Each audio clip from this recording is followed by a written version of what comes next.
Knockout rugby is when games get tighter, get more tense, you get fewer scores and everything oh no, that's what normally happens, but that is not what's happening in the Champions Cup this year. What on earth is going on? It's mad rugby. I've just finished watching Racing Club Toulon against Saracens, two former winners of the championship going head to head. I saw the result coming, did not see the manner of that result coming because, spoiler alert, 72 points to 42. If you'd have said Saracens are going to score 42 points against Toulon, you'd think, oh, dearie me, Toulon are in trouble. 72 points in a Champions Cup knockout game is bonkers. And when you put it together, so that's what's that, 114 points in that match. Previous match, Friday night's game, Northampton Saints against Claremont, that was 70 points. So 2 games in, out of the 8 fixtures in the Champions Cup, 184 points. Is this a sign of things to come? I've been noticing, and there's clearly been a trend for rugby teams to try and score more points. And the teams that aren't rolling the dice and trying to score more points are actually struggling a little bit. And another French club, La Rochelle, would be a good example of that. They have recognised they need to score more points, so they've made some big name signings for next year to loosen up the way that they play. Structured rugby, as a trend, the pendulum is swinging towards unstructured and, in the case of this game, slightly bonkers rugby. And, I mean, French teams generally are willing to roll the dice and take more risks overall. But I was watching that game, particularly in the first half, and you're thinking, Toulon, why are you taking the risks that you're taking? It's backfiring, and it did massively. They were staring down the barrel at one stage. What was it, 35 points to 10 down or thereabouts, that sort of magnitude. But as they chipped away at the score, the power told. And I mean, in my prediction, I said I thought that Toulon would win, and they might win with some late scores that take their scoreline away from them a little bit. And that's how it panned out. These teams have got bigger salary caps. So there's been some confusion about this, actually. I'll touch on this briefly. There's been some comments in previous videos where people talking about French clubs having 100 million euro salary caps and things like that. French clubs do have bigger salary caps than pretty much anywhere, but the salary cap in France is 10 million euros for the playing squad, whereas in England, it's 5 million. So double the salary cap, you can see where that money went. And it's really interesting, seeing Saracens, former winners of this championship, shipping 70 points in a game. And Alex Good, and I've just watched him, Mark McCall, head coach, director of rugby, in his post-match interview, talking about how proud he was of his team for being in the game for so long. And I think that probably speaks to where English rugby is and the salary cap situation. I don't think Mark McCall really was expecting to be as close as he was at times in that match. And as I say, in that first half, ahead. So there's lots to talk about, loads of rugby coming. It is currently 6:30 in the morning here in Los Angeles. I got up early to watch the game. And yeah, I mean, I didn't need the first coffee of the day to wake up because it was just bang, bang, bang, try. I mean, what were Toulon thinking with that opening try? I mean, fair enough, you got the confidence to go from your own line, but Melvin Jaminet, the rugby equivalent of an own goal, giving a pass on that was never on, and a walk-in for Juan Martin Gonzalez. And Saracens were just playing it really smart. They were putting pressure on with defence. They were turning Toulon and kicking. French teams are not very good in the air. And Saracens, that's one of their DNA strengths in the years when they were winning the Champions Cup. And they went to it, and they were all over them. And I think you saw the whites of the Toulon players' eyes, that they at times had to ask themselves some pretty searching questions. Theo Dan was an absolute monster in the first half.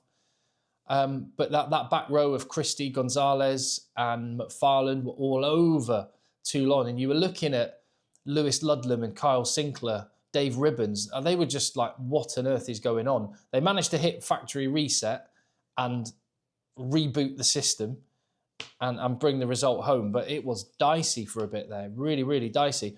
I don't know whether it was... Oh, by the way, just a few general things. Toulon's kit. Mwah, chef's kiss. That stash, that all black kit with the gold detail, that deserves, I mean, that deserves an extra star above their badge for winning the Champions Cup for that kit alone. If they win, I mean, just a team lifting the trophy with that kit on, it's a beautiful thing. But obviously, that's not how trophies are or should be won. Also, Nika Amashikeli, the referee, I'm forever impressed with that guy. He will referee a Rugby World Cup final.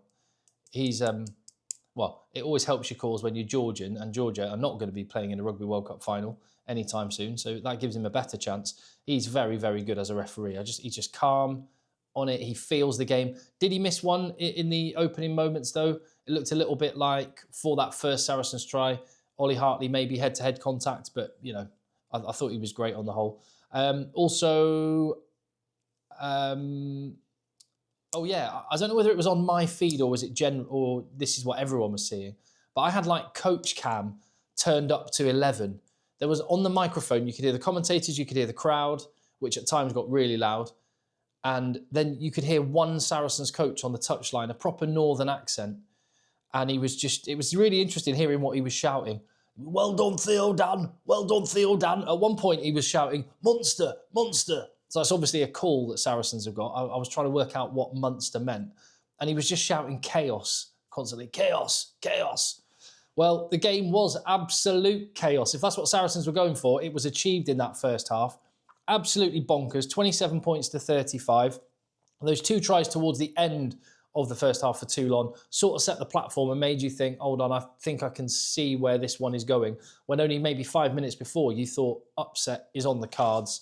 As it is, to win by 30 points, Toulon is pretty nuts. But yeah, Melvin Jaminet made some complete balls ups in the first half, but he was absolutely awesome. And he has set himself up for a very, very interesting matchup with probably, I don't want to be disrespectful to Sale Sharks, but probably Stade Toulousain are going to Racing Club Toulonnais next weekend. And the Melvin Jaminet saga has only just wrapped up. And this is where Toulouse did some creative accounting, naughty, off the books, for which they've faced a substantial fine.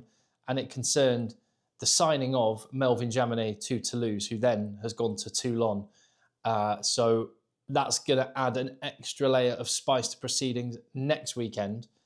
But yeah, there was Fainga Anuku and Facundo Issa was awesome.